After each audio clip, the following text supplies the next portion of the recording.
What's up, guys? Kind of mid-workout, you could say kind of post-workout thoughts going through my head. Thought I'd share them with you. Thought I'd talk about some pros and cons that I've been kind of thinking about as I've been dabbling in this high-intensity training since September. These are some general thoughts, my own personal opinions. A lot of you guys have written in the comment section. Share them down below about your own personal experiences using high-intensity training, jumping on, jumping off it, whatever. Some takeaways you guys might have. I think some people might find some value in that. Since summer's coming around, and I've also been experimenting, trying a lot of other things, my frequency's been kind of dialed up a little bit more. I'm not saying I'm transitioning necessarily out of it. I'm definitely gonna be adopting some things going further, and that was kind of my overall intention, try and give this thing kind of a fair shake, even though I don't disagree with everything that the whole high intensity camp kind of has to say for it. And I think that's just a good lesson overall when listening to people, is just keep an open mind, try some stuff, see if it works, try to adopt it. If not, you can always go back to what you were doing. So for me, kind of getting into the summer, I want to get back down to where I said I was going to do last summer, which was get back down to like 200, 205.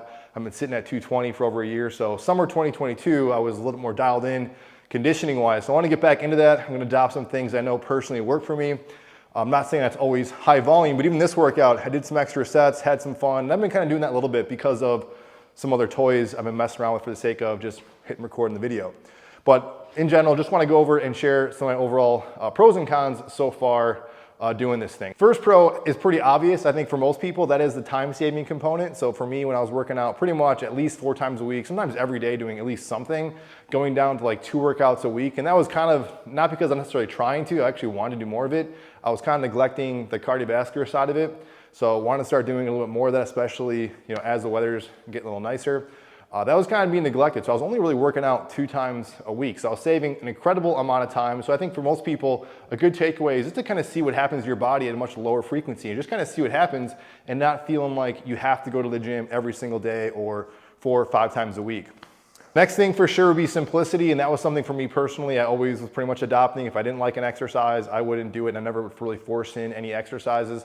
Not that there isn't a place for inserting an exercise is very valuable, but I think the bare bones of most high-intensity training programs are sticking to those foundational movement patterns, and I kind of love that, especially when you're kind of listening to a lot of the general, I would say, philosophy behind a lot of the high-intensity, you want to say, for lack of a better word, kind of gurus or kind of voices, especially in the YouTube space. And I'll say this too, I think there's a lot of good, valuable teachings and really good lessons, I think, just going down these little rabbit holes in these kind of camps, keeping an open ear to people like, of course, my friend John Hart. I'll link his course, which actually I think is still released, no affiliate whatsoever, but good friend of the channel. I had him on 2 times, so learned a lot from him.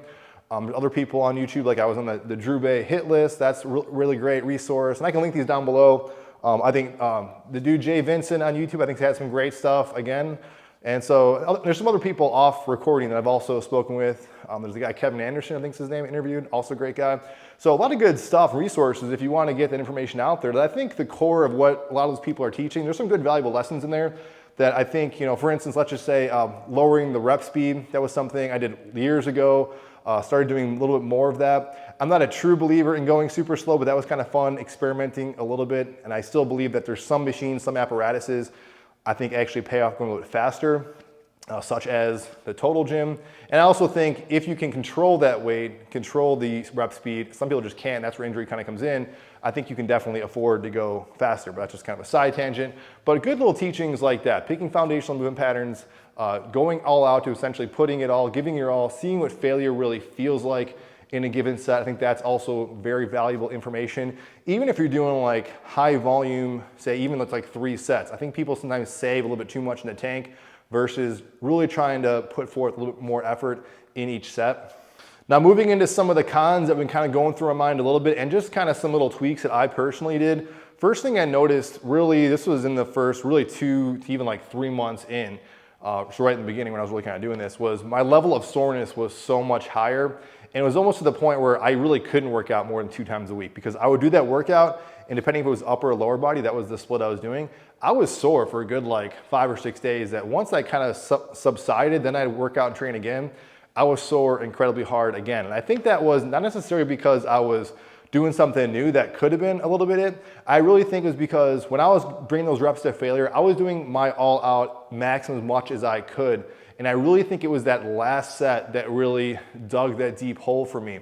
So what I started to do, this was actually like a few weeks ago, my soreness greatly subsided after that, was instead of just getting to that point where we're literally just going ballistic to that last set, that grueling set, I heard this from one of you guys, just saying that kind of makes sense, but I was just kind of sticking to the program, which I'll get to that in a second, that I just kind of pumped the brakes in that very last one. I wasn't going to kill myself in that last one. I pretty much knew that was pretty much it, and I wasn't going to try to fight through that isometric sticking point for as long as I did, and I felt a lot better that the recovery was just night and day different. So I think that personally was something, a valuable lesson for me, because there was a point I'm just thinking that the more I was doing this, I was just perpetually sore. And I don't think that's a place to be in anyone's program where you're just always feeling kind of banged up and battered up. It wasn't really that dramatic, but I would say that was something that, yeah, you want to feel fresh, you want to feel good as a result of your workouts. You don't want to feel like you're literally trying to get through the week because of your workout, then you're recovered, and then you just reset over again. So I think that was something definitely a valuable lesson for me, is not necessarily to totally kill yourself in that last set, but still definitely give forth a good full effort,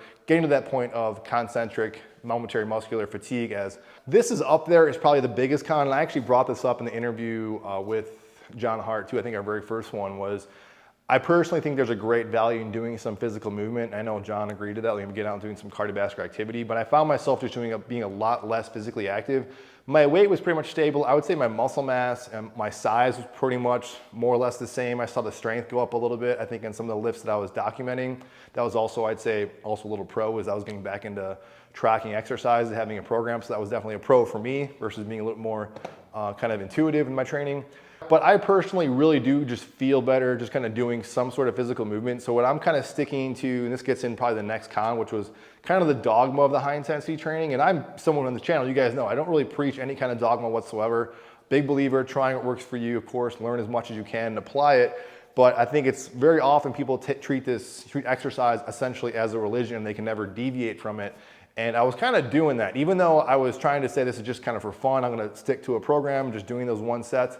I found myself saying, like, I want to do a little of this, I want to tweak this, or I want to add that extra set. But instead, I was saying, you know, I'm just going to do this 1 to maybe 2 sets per body part, per movement pattern, and just leave it at that. Versus, say, a couple days in, I could have done something else, move my body a little bit more, but I was thinking in that kind of recovery state.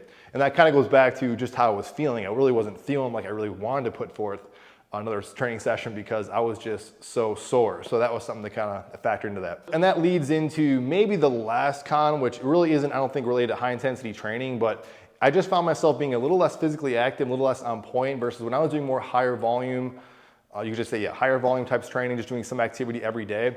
I found myself personally, definitely while I was hungry, my appetite was higher, I found myself just a little bit more conditioned, more of a kind of conditioned type of shape. But I shouldn't really necessarily say that, because I would say before I even started HIIT, it was the high intensity experiment here, I think I was still pretty much more or less the same. I just felt like maybe my definition was not as on point. Not saying it's because necessarily the volume, but I think my point is I probably could have done a little more physical activity than maybe do what I was used to, and maybe balancing out with diet. So I think some practical takeaways is not necessarily that I'm like completely doing a 180 U-turn and ditching everything I just did over these past 3 months. I'm definitely gonna be adding in a little more conditioning, some more cardiovascular activity, and probably a little bit more sets, also because I got some other stuff I'll be playing around with. But definitely this was a good lesson of just kind of pumping the brakes a little bit and not feeling, I think I was just so trained doing something every day, every other day, something like that. And now I think I have a much more better mindset of really, if I miss a day, I miss a day or two or whatever, not a big deal, which I think is a much better, healthy relationship. I think that is a good takeaway if you guys do try this out. Is just, you know, really, I think at the end of the day, really seeing what that ultimate level of fatigue and recovery is for you. And then it's kind of starting as some of the 0 point, and you can always kind of add on top of that, or again, certainly subtract, and call some audibles here and there like I did. Just some random thoughts here, guys. I know this is nothing totally organized. Hopefully you guys enjoyed this, got some out of it. But for sure, let me know your guys' thoughts and opinions on the matter. Shameless plug, you probably saw some stuff in this workout video of the collar hooks. By the time this video goes out, you guys might have a few hours to still enter in that giveaway. Check out that video down below. Otherwise, check out collarhooks.com. Turn any barbell, 2-inch barbell collar into a resistance band bar. So that's it, you guys. Shameless plug. I will see you on the next video.